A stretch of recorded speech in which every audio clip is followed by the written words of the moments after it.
Welcome to the country of Madagascar! I like to move it, move it. I like to move it, move it. You like to move it. It's an island so far away from everything that 90% of its wildlife you can't find anywhere else in the world. Like this, and this. I like to move it, move it. I like to move it, move it. You like to move it. I like to move it, move it. I like to move it, move it. It's so far from everything that white people are rare. That's why they go wild when they see a white person with a camera. The people's language is a mix of Arabic, Salam, English, car, and French. la table, Because they were colonized by France. I like to move it, move it. You like to move it. I like to move it, move it. I like to move it, move it. Madagascar is a country you can't find anywhere else in the world. That's 1 minute. See you tomorrow.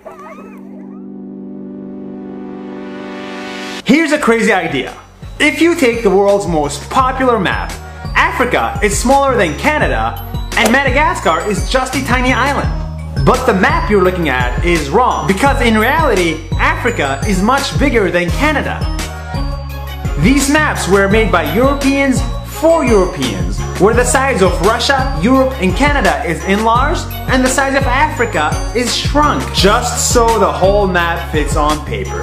Which means when Alina and I tried to cross a tiny map distance in Madagascar, in reality it's much bigger. And to cross that, you'd need 1, 2, 3, 4, 5, 6, 7, 8, 9, 10, 11, 12, 13, 14, 15 hours. That's why it's night right now. Africa is bigger than you think it is, and Russia is smaller than you think it is. Because even the maps favor the West and leave out the rest. That's 1 minute. See you tomorrow from Madagascar. Hi. If the tree behind me was located in Jerusalem, it would probably have its own religion. That's how old and sacred these trees can be. But these trees will never exist in Jerusalem because they're only here in Madagascar. That's why we drove for 15 hours to see them. This baobab tree is called the mother of the forest, but the forest is no more because the land is now used for agriculture.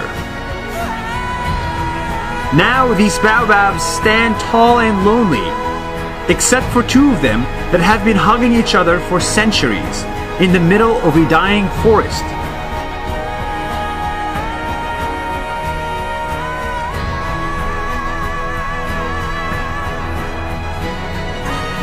I spent 20 hours traveling to see these baobabs, and they were worth it.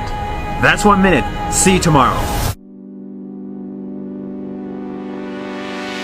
Today I took the most amazing footage of my life. It was the footage of the sun rising over the magnificent baobab trees.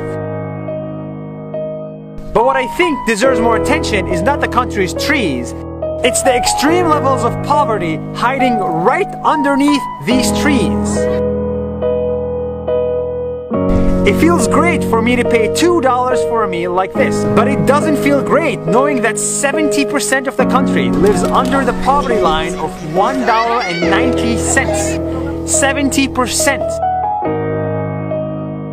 That's why on our first night, we saw people eating from trash.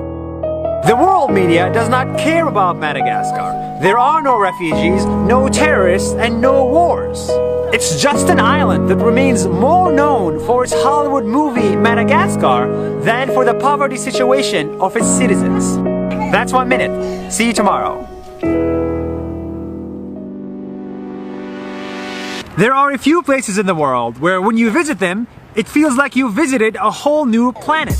A planet with animals that look like nothing you've ever played with. Trees that look like nothing you've ever climbed or could climb. And people that to them, you look like nothing they've ever seen or played with. That would be this island country of Madagascar that's separated from the rest of the world 200 million years ago. Yes, that means it's exotic. But even exotic places have their dark sides, where poverty is so extreme that the sight of child beggars is routine. I'm sorry. And when only 5% of the country is online, that means very few people will watch this video in Madagascar. This country feels as remote as Mars, as beautiful as Europe, and as poor as Madagascar. That's 1 minute. See you tomorrow. See you tomorrow. Yes.